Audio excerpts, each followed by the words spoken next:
Hello and welcome to the State School Fund Beyond Basics video series. My name is Vanessa Clark and I'm the State School Fund Program Manager. In this video, we will be expanding your understanding of the State School Fund.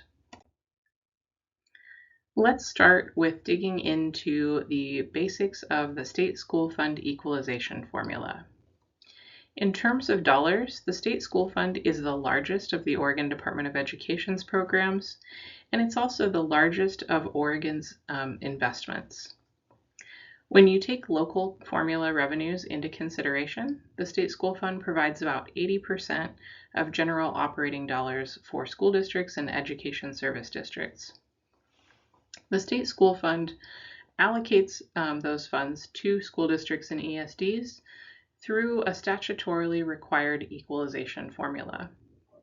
The formula was adopted in 1991, and it has been largely unchanged since then. While we know that the legislature reviews the State School Fund formula frequently and does sometimes make minor changes, the equalization component has been unchanged since 1991. The goals of the State School Fund formula are to equalize funding for school districts and ESDs statewide.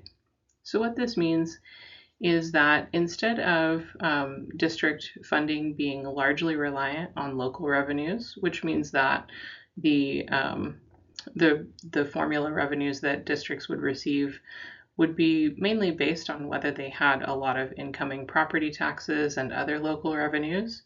Instead, that equalization component of the formula means that no matter where you're located in the state, school districts and ESDs receive roughly the same rate per ADMW from the State School Fund.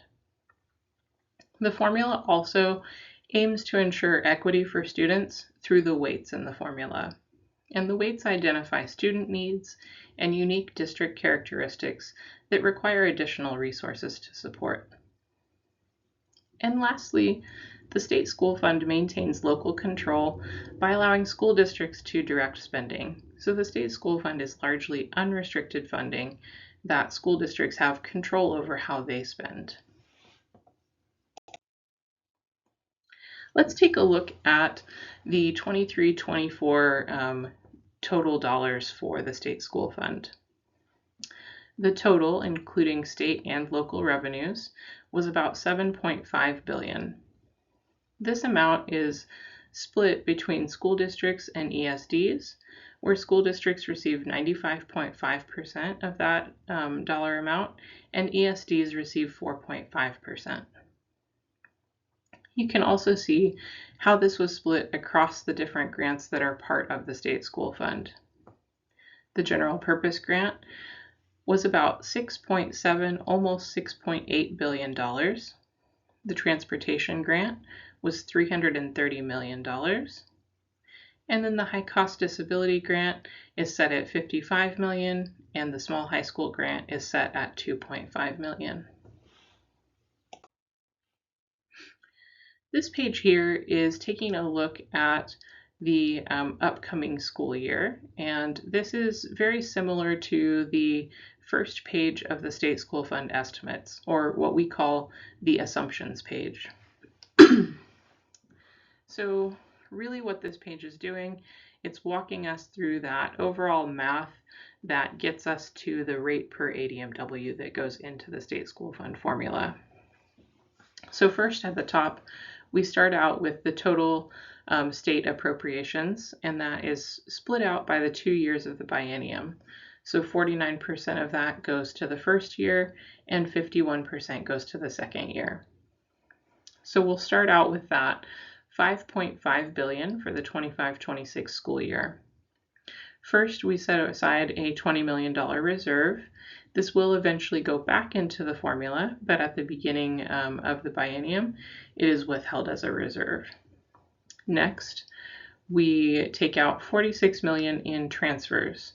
So these are these fund statewide programs that are carve-outs of the State School Fund. So from there, we have just under $5.5 billion. And the next thing that we do is add in local revenues from school districts and ESDs. So that adds about $2.7 billion to the formula, and we have $8.2 billion there. So then the next thing that we do is split that again by the district and ESD shares, 95.5% to the districts, and then 4.5% to the ESDs. There are transfers and grants that are applied specifically to the district side of the formula or the ESD side of the formula. So after those transfers and grants, the school districts have $7.4 billion, and the ESDs have about $361 million.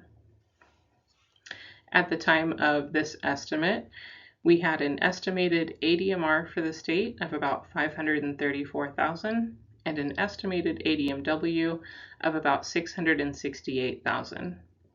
This brings us to a rate per ADMW that goes into the formula of $11,163.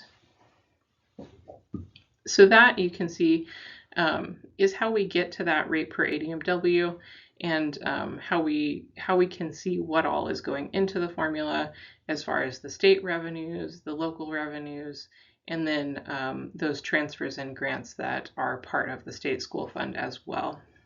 And while this page doesn't show the details of those amounts, if you go to the state school fund estimates and take a look at that first page, you will see the details there of the amounts that go to those different programs.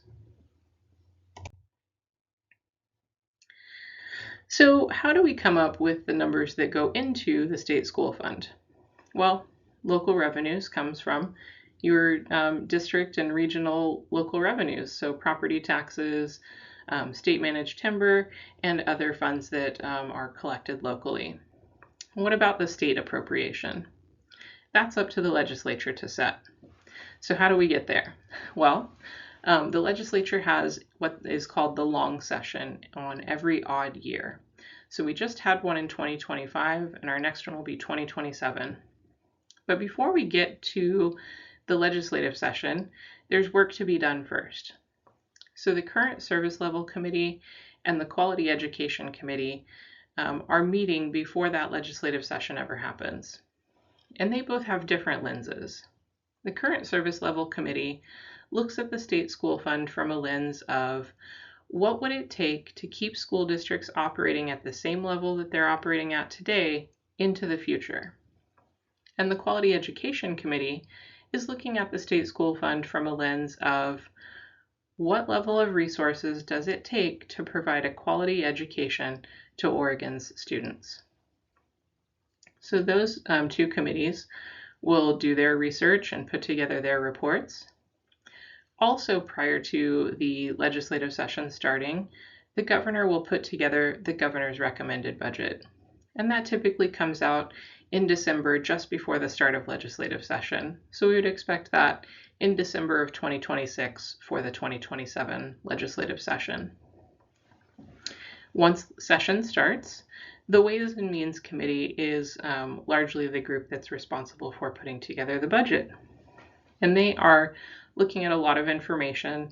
So they'll receive public testimony about what's proposed. They're going to be taking a look at Oregon's overall financial situation and the available funds that are there to fund all programs. And they'll also be looking at the governor's recommended budget, as well as those reports from the current service level committee and the quality education committee. And they will put together the legislative recommended budget. Once the legislature has reviewed and approved a budget, then by the end of legislative session, we have the legislative approved budget. And that includes the amount that goes into the state school fund from state appropriations, as well as all of the state agencies and state funded programs. So they have a big responsibility, including setting that dollar amount for Oregon's school districts. And that's all we have for you in this video, but I hope you join us for the rest of the videos in the State School Fund Beyond Basics video series. Please feel free to reach out to us anytime with questions about the State School Fund. Thank you.